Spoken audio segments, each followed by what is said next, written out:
Imagine you're on a date. Okay. The lights are low, the ambiance is, perfect.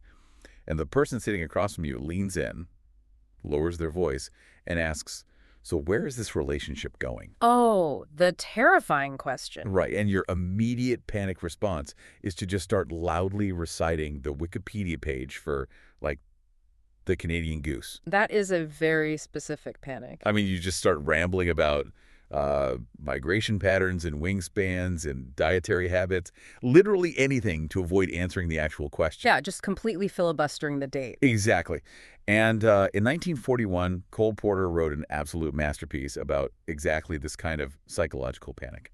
So, welcome to episode 63 of Porter-Pedia, the show where we explore the world, the work, and the life of the legendary Cole Porter. It is great to be here for another one. Yeah, and if you've been with us on this journey, you know we've been unpacking Porter's iconic list songs. We've already dissected tracks like Farming and They Couldn't Compare to You, which I definitely encourage you to check out if you missed them. Oh, absolutely. Those are essential listening. And we have plenty more to come. But today, we are looking at the 1941 song, Let's Not Talk About Love. It really is. It's the ultimate musical evasion. Yeah.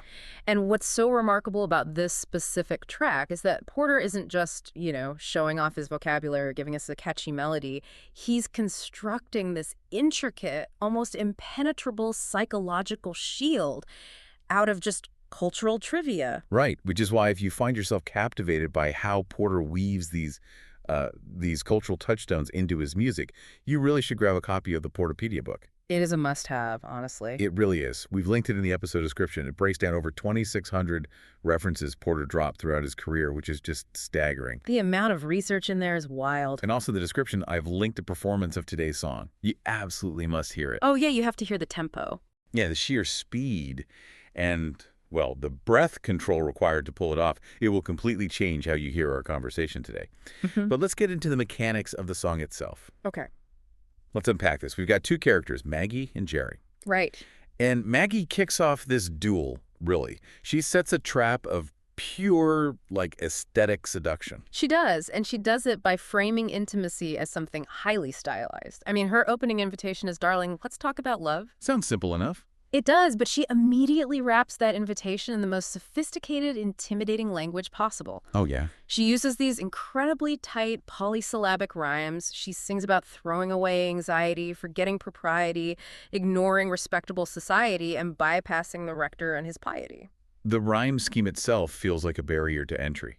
I mean, if you can't banter in four-syllable rhymes, you probably can't date Maggie. Precisely. The phrasing suggests a level of refinement that almost borders on parody. She's signaling that love, for her at least, isn't some messy, grounded human emotion. It's a performance. It's this cultivated, high-class experience. It's exclusive. Exactly. And she underscores this by invoking the absolute heaviest hitters of romantic imagery. She wants to blend the scent of Venice with the atmosphere of Paris in the spring. Two of the most romanticized cities on Earth. And she doesn't stop at geography, right? She escalates right to the mythological. She sings, "We're Venus and Adonis," or Adam and Eve. Which is quite a leap. Right. She's setting the stakes so impossibly high. She's not saying, let's grab a coffee and see if we like each other. She's saying, we are the foundational archetypes of human romance. And that is exactly what triggers Jerry's panic. Yeah. This is where the architecture of the song really reveals its genius. Jerry is confronted with this mythic, operatic vision of romance, and his response is to completely short-circuit. Use brakes. He does. Instead of matching her romantic heights, he forcefully drags the conversation down into the mud. He wants to talk about frogs. He wants to talk about toads. Oh, and the chickens. Yes. He literally wants to discuss the riddle of why chickens cross roads. It's such a brilliant comedic pivot. He's looking at Venus and Adonis, and he counters with poultry. Because he's trying to disperse the tension. You see, Maggie is trying to laser focus their attention on each other, and Jerry is desperately throwing out distractions. Right. He brings up games, sports, ladies in shorts, astronomy, political economy, and the Book of Deuteronomy. Wait, I have to stop you there because the juxtaposition is so jarring. Deuteronomy. Yeah. I mean, he goes from ladies in shorts directly to a book of biblical law. Exactly. And that jarring quality is the entire point. He isn't curating a logical argument. He's just grabbing at any concept that doesn't involve looking Maggie in the eye and admitting how he feels. Wow. What's fascinating here is that Porter is showing us two different sides of the same coin. Both of these characters are absolutely terrified of vulnerability. Oh, interesting. So you don't think Maggie is actually the brave one here? Yeah. I always kind of thought she was pushing the issue. Not at all. I mean, think about it. Maggie aestheticizes love. She dresses it up in mythology and European cities so she doesn't have to deal with the awkward, unpredictable reality of a real relationship. Oh, that makes sense. She wants the ideal, not the person. Right. And Jerry intellectualizes it. He uses trivia to build a wall. Porter is making a brilliant observation about his own social circle here. In a hyper-literate, wealthy, sophisticated world, basic human connection becomes heavily mediated by culture. They can't just be honest. No, they literally cannot just say, I like you. They have to filter it through 100 different cultural references first. But Maggie is the one dictating the terms of the duel, right? She realizes Jerry is trying to squirm away, so she starts loading her metaphorical weapon with very specific ammunition. She definitely goes on the offensive. Yeah, she starts blending high culture with high society gossip to try and corner him. And she does it with this incredible, knowing wink to the audience. She starts by refracting historical romance. She sings, "Pretend you're Chopin and I'll be George Sand." Which is such a layered joke for an audience in 1941. Oh, completely. Because you've got Frédéric Chopin, right, the delicate, often sickly romantic composer, and then George Sand, which was the pen name of Amantine Lucille Aurore Dupin. And she was this fiercely independent novelist who famously wore men's clothing and smoked cigars in public. Yes, she was a force of nature. So the gender dynamics there are totally inverted. Maggie isn't just saying, let's be famous lovers. She's basically saying, let's be famous lovers where I am the dominant pants-wearing force and you are the fragile artist. It's a complete power play. She is dominating the fantasy. And she keeps pushing that dominance by bringing up Richard Wagner's Ring Cycle next. Oh, the operas. Right. She casts herself as the beautiful Brunhilde, surrounded by the Valkyries. She builds up this massive, thunderous German operatic scale. Right, this huge epic mythology. And then she completely undercuts it by picturing Jerry as Siegfried in tights. It's so good. It really is. She inflates the mythology just to pop the balloon right in his face. It's like she's teasing him for not being heroic enough. And she takes a similar swing at Cleopatra, too. Right, the ultimate symbol of ancient regal sensuality. Maggie sings, let's picture Cleopatra saying scram to her virginity. I love the mechanics of that lyric. It's just so punchy. It really is. Applying the abrasive 1940s American street slang scram to a Ptolemaic queen, it brings this untouchable historical figure right down to the level of, like, a comic strip. Yeah, it democratizes the history. And then she tosses in Oberon and Titonia from Shakespeare's A Midsummer Night's Dream, just to prove she can pivot back to high literature without missing a single beat. But high culture isn't enough to break Jerry. Right, he's stubborn. He is. So Maggie shifts tactics. If he won't respond to Shakespeare, maybe he'll respond to tabloid gossip. She brings up Marlene Dietrich. She sings, let's praise the masculinity of Dietrich's new affinity. Now, this is a reference that requires some real context to appreciate because it is so deeply embedded in the whispers of that era. Dietrich was an absolute icon, right, starring in The Blue Angel and Shanghai Express. A total superstar. But she was also famous for her androgynous style. She wore tuxedos, she kissed women on screen. She was a pioneer of challenging gender norms in Hollywood. And Porter, who is very much a part of that same cosmopolitan, sexually fluid underground, knew exactly what he was doing with this lyric. It's very coded. Very. Calling her new romantic partner her new affinity is wonderfully euphemistic. But praising the masculinity of that affinity is Porter leaning right into the rumors of Dietrich's affairs with women. Oh, wow. Yeah, for a Broadway audience in 1941, that was a highly scandalous, thrilling inside joke. It's the equivalent of a blind item in today's celebrity gossip blogs, but set to music. Maggie doesn't stop there. She brings up Peggy Joyce next. She asks, did you know that Peggy Joyce was once a pupil of mine? Which is such an absurd, arrogant boast. Because of who she was. Exactly. Peggy Hopkins Joyce was the defining showgirl of the 1920s Ziegfeld Follies. She was famous not necessarily for her acting, but for her staggering wealth, her diamonds, and, well, her marriages. She had a few. Right. She married 6 times, almost always to millionaires. She was the absolute avatar of jazz-age excess and romantic ruthlessness. So for Maggie to claim that she taught Peggy Joyce everything she knows about love, I mean, it's Maggie puffing out her chest. She's claiming she's the ultimate authority on romance. And she extends that authority geographically, too. She brings up Bucks County, Pennsylvania. Right, which sounds so quaint today.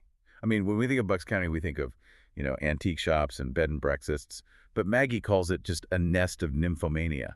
Why was Bucks County the punchline there? Well, because in the 1930s and 40s, Bucks County had become the premier getaway for the New York theatrical and literary elite. I was a retreat. Yeah, the Bucks County Playhouse opened in 1939, and suddenly you had people like Oscar Hammerstein II, Moss Hart, and George S. Kaufman buying up these old farmhouses. So all the Broadway heavyweights. Exactly. It became this bohemian, high society playground where the constrained city elites went to let loose, away from the prying eyes of the Manhattan press.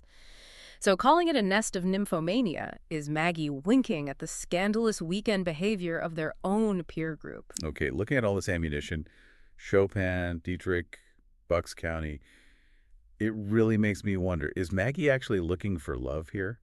Because it feels like she's just looking for a sparring partner. Yeah. If she really wanted to connect, why is she throwing so many intellectual hurdles in Jerry's way? If we connect this to the broader themes of Cole Porter's work, that is the central dilemma of his characters. They are simply too smart for their own good. Yeah. Maggie desires intimacy, but she is terrified of being emotionally outmatched or looking foolish, so she demands that romance happen on her highly intellectualized terms.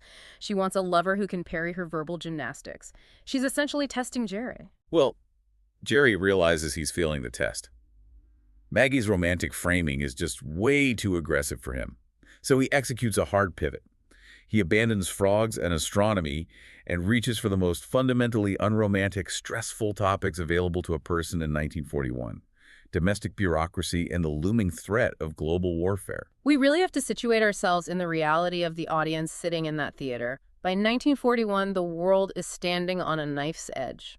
Right. Pearl Harbor hasn't happened yet. Exactly. The United States hasn't entered World War II yet, but the shadow of the conflict in Europe is just suffocating. Right. And Jerry sings, "My buddies all tell me selectees are expected by ladies to neck tease." The term selectees grounds the song immediately in the anxieties of that exact moment. The Selective Training and Service Act of 1940 instituted the first peacetime draft in United States history. So suddenly everyone is looking at military service. Millions of men were suddenly facing that reality, and Porter, brilliantly and somewhat darkly, pairs the existential dread of the draft with the playful, slangy concept of a neck tease. It's the sexual expectations and frantic flirtations happening as soldiers prepared to ship out. Wait, I'm stuck on something here, though. He goes from joking about draftees to literally dropping Adolf Hitler into the song. He does. He sings, "Let's heap some hot profanities on Hitler's inhumanities. Let's argue if insanity is the cause of his inanities." Yeah. Why would an audience looking for a fun night out at a musical comedy want to hear about Adolf Hitler? That feels incredibly jarring, almost, I don't know, risky. It was incredibly risky, but it was also necessary. Culturally, there's often a profound need to cut terrifying figures down to size through mockery. Sort of laughing in the dark. Yes. By reducing Hitler's atrocities to inanities that can be argued over in a breathless comic duet, Porter is providing a psychological release valve for the audience. He's taking the monster that's dominating the front pages of the newspapers and trapping him in a frivolous rhyme scheme. It neutralizes the terror, even if just for a few seconds. It's a defiant kind of humor. Yeah. It's saying, you might be destroying Europe, but tonight you're just a punchline to help me avoid talking to my girlfriend. That is exactly the dynamic. It's wild. And looking at these lyrics, it's fascinating how Porter uses both sides of the political aisle purely as comedic fodder. And just to be very clear to everyone listening, we are not making any partisan endorsements of the left or the right here. We're impartially reporting on the historical content provided in the song. Right. Porter wasn't writing a manifesto. He was writing a comedy routine. Exactly. He's just using the heavy headlines of the day to build Jerry's wall of panic. Exactly. Jerry treats monumental policy shifts with the exact same weight as celebrity gossip. He brings up the New Deal, which was FDR's massive, society-altering series of economic programs, the relief, recovery, and reform efforts. Right. He sings, "Let's ride the New Deal" like Senator Glass. Now, Carter Glass was a powerful senator, a conservative Democrat who co-sponsored the Glass-Steagall Banking Act, but later became a very vocal critic of the New Deal's expansion.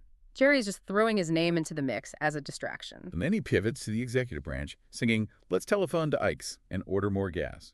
Harold L. Ikes was the Secretary of the Interior at the time. And a titan of the era. He headed the Public Works Administration. He was responsible for billions of dollars of infrastructure, championing civil rights, and managing the nation's resources. The joke here is the mundane absurdity of it. Jerry is suggesting they call one of the most powerful men in the federal government a man managing the entire nation's petroleum supply as war loomed just to order some gas for their car, like he's a local station attendant. It's shrinking the political world down to the size of Jerry's personal anxiety. He even says he wants to investigate the cause of Mrs. Roosevelt's pep. That line is so funny. Because Eleanor Roosevelt was famously ubiquitous, right? She was traveling the country, writing a daily newspaper column, advocating for social justice. Her stamina was legendary. And Jerry is sitting there, terrified of emotional intimacy, suggesting they launch an investigation into the First Lady's energy levels. But he doesn't spare the conservatives either. He sings, "Let's curse the old guard and Hamilton Fish," the old guard being the staunchly traditionalist factions resisting the New Deal, and Hamilton Fish being a prominent, fiercely conservative U.S. congressman who opposed FDR. But Porter knows he's writing for a mixed-crowd theater, so Jerry immediately backpedals with this brilliant comic apology. He says, "Forgive me, dear, if fish is your favorite dish." Such a great throwaway line. He turns a major political figure into a pun about seafood, just to keep the tempo moving. He also throws in a cheer for "that Fiorella fella, my favorite flower," which is an affectionate nod to Fiorella LaGuardia, the bombastic, beloved mayor of New York City from 1934 to 1945. Right, because Fiorello translates to little flower in Italian. Ah, I didn't know that. Yeah, what all of this political name-dropping does is highlight the tension of the era. People often think of 1940s entertainment as pure, brainless escapism. But audiences in 1941 clearly wanted their comedy to acknowledge the terrifying realities of the world rather than totally ignore them. Yeah, they couldn't just pretend it wasn't happening. Guy Porter understood that perfectly. He balanced frivolity with this incredibly sharp attunement to his era. They wanted to laugh at their anxieties. But eventually, even global politics isn't enough to distract Maggie. She's still staring Jerry down. So he has to shift gears yet again.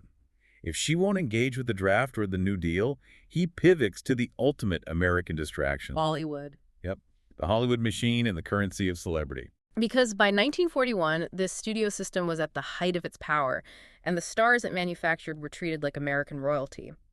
Fame had become a ubiquitous currency. So Jerry starts throwing out studio power dynamics, singing, "Let's try to picture Paramount minus Bob Hope." Which, at the time, was an unimaginable concept.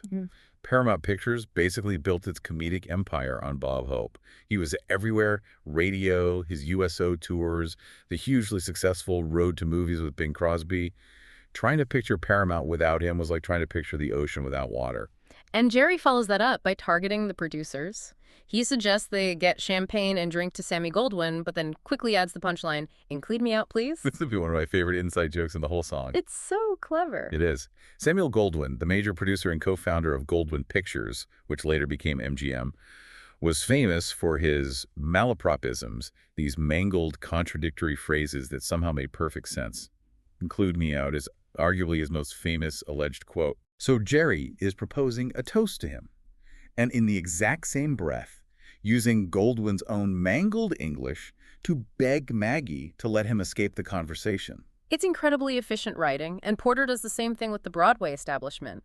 Jerry suggests they weigh the Schubert Follies with the Earl Carroll Vanities. Okay, unpack the gritty reality of that comparison for us. Why is that funny? Because it's a mock serious debate over the aesthetics of spectacle. The Earl Carroll Vanities were notorious. They were spectacular, yes, but they were explicitly risque. Earl Carroll famously promoted his reviews by placing a sign over the stage door that read, "Through these portals pass the most beautiful girls in the world." Very subtle. Right, they were edgy and boundary-pushing for the time. Now, the Schubert Follies, produced by the massive Schubert Brothers theater empire, were an attempt to capture that same Ziegfeld-style magic, but they were generally seen as their less enduring answer to Ziegfeld.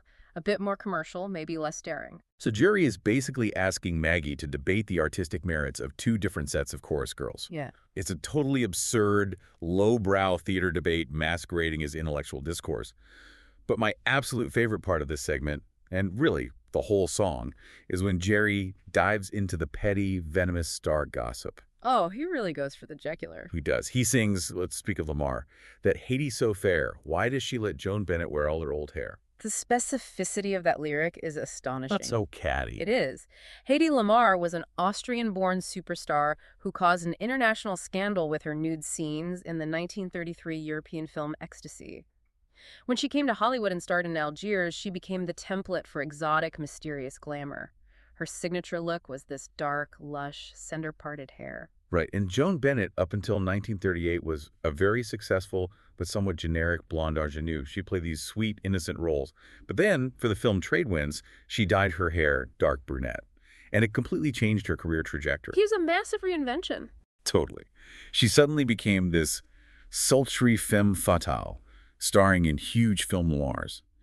The transformation was so extreme that people constantly compared her to Hedy Lamarr. So Porter takes this very real, very public Hollywood reinvention and turns it into a playground insult.